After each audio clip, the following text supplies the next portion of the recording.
നമസ്കാരം, എല്ലാവർക്കും സ്വാഗതം ഡെയിലി അപ്ഡേറ്റ്സിലേക്ക്. നാളെ 2026 ഏപ്രിൽ മാസം 29 ബുധനാഴ്ച ദിവസം LPG സിലിണ്ടർ വിതരണത്തിൽ ചില മാറ്റങ്ങൾ വന്നിരിക്കുകയാണ്. അപ്പോൾ തീർച്ചയായും LPG ഗ്യാസ് സിലിണ്ടർ ഉപയോഗിക്കുന്ന എല്ലാ ഉപഭോക്താക്കളും തന്നെ വളരെയധികം ശ്രദ്ധിച്ചിരിക്കണം. അതോടൊപ്പം തന്നെ മറ്റു ചില പ്രധാനപ്പെട്ട അറിയിപ്പുകളും ഈ ഒരു വീഡിയോയിലൂടെ പങ്കുവെക്കുകയാണ്. നാളെ മുതൽ എല്ലാവരും അറിഞ്ഞിരിക്കേണ്ട അറിയിപ്പുകളാണ് ഈ ഒരു വീഡിയോയിൽ ഉൾപ്പെടുത്തിയിട്ടുള്ളത്. വീഡിയോ അവസാനം വരെ കാണുക. മറ്റുള്ളവരിലേക്കും ഈ ഇൻഫർമേഷൻ ഷെയർ ചെയ്തെത്തിക്കുവാൻ നിങ്ങൾ മറക്കരുത്. സർക്കാർ അറിയിപ്പുകൾ യഥാസമയം ലഭിക്കുന്നതിന് വേണ്ടി വാട്സപ്പ് ഗ്രൂപ്പിലും ജോയിൻ ചെയ്യുക. അപ്പോൾ നമുക്ക് വിശദമായിട്ടുള്ള അറിയിപ്പുകൾ എന്തൊക്കെയാണെന്ന് നോക്കാം. ഒന്നാമതായി പങ്കുവെക്കുന്ന അറിയിപ്പ്, കേരളത്തിൽ വരും ദിവസങ്ങളിൽ ഒറ്റപ്പെട്ട ശക്തമായ മഴയ്ക്ക് സാധ്യതയുള്ളതായി കേന്ദ്ര കാലാവസ്ഥാ വകുപ്പ് അറിയിക്കുന്നു. വിവിധ ജില്ലകളിൽ മഞ്ഞ അലർട്ട് ഇതിനോടകം പ്രഖ്യാപിച്ചു കഴിഞ്ഞു. യെല്ലോ അലർട്ട് പ്രഖ്യാപിച്ച ജില്ലകൾ കാസർഗോഡ്, അതുപോലെ തന്നെ പത്തനംതിട്ട, ഇടുക്കി, വയനാട്, ആലപ്പുഴ, കോട്ടയം, എറണാകുളം ജില്ലകളിലാണ് യെല്ലോ അലർട്ട് പ്രഖ്യാപിച്ചിട്ടുള്ളത്. ഒറ്റപ്പെട്ട ഇടങ്ങളിൽ ശക്തമായ മഴ പെയ്യാനാണ് സാധ്യത. 24 മണിക്കൂറിനുള്ളിൽ 64.5 മില്ലിമീറ്റർ മുതൽ 115.5 മില്ലിമീറ്റർ വരെ മഴ ലഭിക്കുന്ന സാഹചര്യത്തെയാണ് കാലാവസ്ഥാ വകുപ്പ് ശക്തമായ മഴ എന്നതുകൊണ്ട് വിശേഷിപ്പിക്കുന്നത്.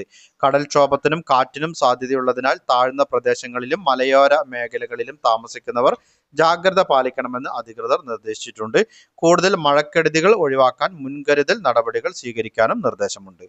ഇനി അടുത്തതായി പങ്കുവെക്കുന്ന അറിയിപ്പ്, സംസ്ഥാനത്ത് ഉയർന്ന താപനില തുടരുന്ന സാഹചര്യത്തിൽ വൈദ്യുതി ഉപഭോഗം വർദ്ധിച്ചതിനാൽ ലോഡ് ഷെഡിംഗ് നടപ്പിലാക്കാൻ തീരുമാനമായി. എല്ലാ ദിവസവും വൈകിട്ട് 6-നും രാത്രി 12-നും ഇടയിൽ അരമണിക്കൂർ വരെയാണ് ലോഡ് ഷെഡിംഗ് തീരുമാനിച്ചത്. KSEB ഉന്നതതല യോഗത്തിലാണ് നിർണായക തീരുമാനമെടുത്തത്. പീക്ക് അവറിൽ വാഹന ചാർജിംഗ് പാടില്ല എന്നും AC താപനില 24-നും 26-നും ഇടയ്ക്ക് ക്രമീകരിക്കണമെന്നും നിർദ്ദേശമുണ്ട്. വൈദ്യുതി വിതരണം തടസ്സരഹിതമായി നിർവഹിക്കാൻ ഉപഭോക്താക്കളുടെ സഹകരണം KSEB അഭ്യർത്ഥിച്ചു. വൈദ്യുതി വാഹനങ്ങളുടെ ചാർജിംഗ് വൈകുന്നേരം 6 മുതൽ രാത്രി 12 വരെ പൂർണ്ണമായി ഒഴിവാക്കി പകൽ സമയത്തേക്ക് ക്രമീകരിക്കണം. നിലവിലെ സാഹചര്യത്തിൽ രാത്രി ACയുടെ ഉപയോഗം ഒഴിവാക്കാനാവില്ല എന്നതിനാൽ താപനില 24 മുതൽ 26 ഡിഗ്രി സെൽഷ്യസ് വരെയാക്കി നിലനിർത്തണമെന്നും അധികൃതർ അഭ്യർത്ഥിച്ചു. അതുപോലെ തന്നെ ഇൻഡക്ഷൻ കുക്കറിന്റെ ഉപയോഗവും ഈ സമയത്ത് പരമാവധി ഒഴിവാക്കണം. വൈദ്യുതി അധികമായി ഉപയോഗിക്കുന്ന electric heater, iron, washing machine, pump set തുടങ്ങിയവയുടെ ഉപയോഗവും പീക്ക് അവറിൽ ഒഴിവാക്കണം.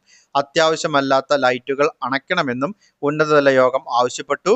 രാജ്യത്താകെ വ്യാപിച്ചിരിക്കുന്ന ഉഷ്ണതരംഗത്തിന്റെ പശ്ചാത്തലത്തിൽ ദേശീയ വിപണിയിൽ വൈദ്യുതി ലഭ്യത ഗണ്യമായി കുറഞ്ഞിട്ടുണ്ടെന്ന് യോഗത്തിൽ അറിയിച്ചു. ആവശ്യകതയുടെ 70%-ത്തിലേറെയും വൈദ്യുതി പുറത്തുനിന്നും വാങ്ങുന്ന സംസ്ഥാനമെന്ന നിലയിൽ ഇത് പ്രതിസന്ധിയാകുന്നതായി യോഗം അഭിപ്രായപ്പെട്ടു. കേന്ദ്ര ഉൽപാദന നിലയങ്ങളിൽ നിന്നുള്ള വൈദ്യുതി ലഭ്യതയിൽ ഉണ്ടായിരുന്ന 200 മെഗാവാട്ടിന്റെ കുറവ് ചൊവ്വാഴ്ച വൈകുന്നേരത്തോടെ പരിഹരിക്കപ്പെടും. ഇനി അടുത്തതായി LPG ഗ്യാസ് ഉപയോക്താക്കൾ എല്ലാവരും തന്നെ ശ്രദ്ധിച്ചിരിക്കണം. കരിഞ്ചന്തയിലെ വിൽപ്പന തടയുന്നതിനും രാജ്യത്തെ പാചകവാതക വിതരണ ശൃംഖല കുറ്റമറ്റതാക്കുന്നതിന്റെയും ഭാഗമായി മെയ് 1 മുതൽ നടപ്പിലാക്കുന്ന പരിഷ്കാരങ്ങൾ സാധാരണക്കാരായ ഉപഭോക്താക്കളെ സംബന്ധിച്ചിടത്തോളം അതീവ പ്രധാനമാണ്. സിലിണ്ടറുകളുടെ ദുരുപയോഗം തടയുന്നതിനും യഥാർത്ഥ ഗുണഭോക്താക്കൾക്ക് സേവനം ഉറപ്പാക്കുന്നതിനുമായി എണ്ണ കമ്പനികൾ നിർണായക മാറ്റങ്ങൾ ഒരുങ്ങുകയാണ്. സിലിണ്ടറുകൾ കരിഞ്ചന്തയിലേക്ക് മറിച്ചു വിൽക്കുന്നത് തടയാൻ ബുക്കിംഗുകൾ തമ്മിലുള്ള സമയപരിധി വർദ്ധിപ്പിച്ചിട്ടുണ്ട്. നഗരപ്രദേശങ്ങളിൽ ഒരു സിലിണ്ടർ വാങ്ങി 25 ദിവസം കഴിഞ്ഞാൽ മാത്രമേ അടുത്ത ബുക്കിംഗ് അനുവദിക്കൂ. ഗ്രാമപ്രദേശങ്ങളിൽ ഈ ഇടവേള 45 ദിവസമായി ഉയർത്തിയിട്ടുണ്ട്.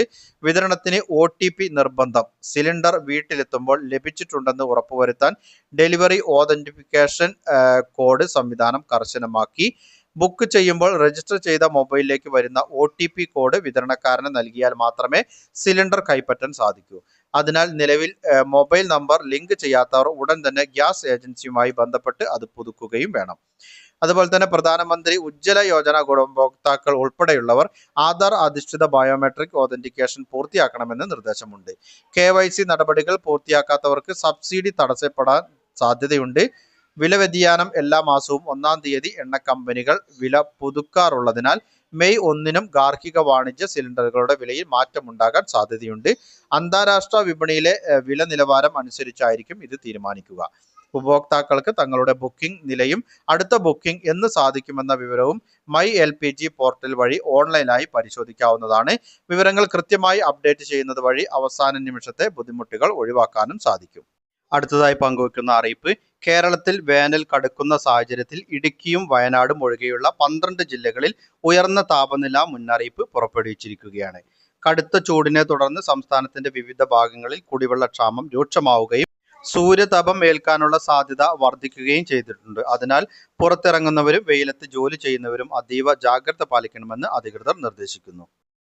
പൊതുജനങ്ങൾ എല്ലാവരും ശ്രദ്ധിച്ചിരിക്കേണ്ട എല്ലാവരുടെയും അറിവിലേക്കായി വളരെ പ്രധാനപ്പെട്ട അറിയിപ്പുകളുടെ വിശദ വിവരങ്ങളാണ് പങ്കുവച്ചത്.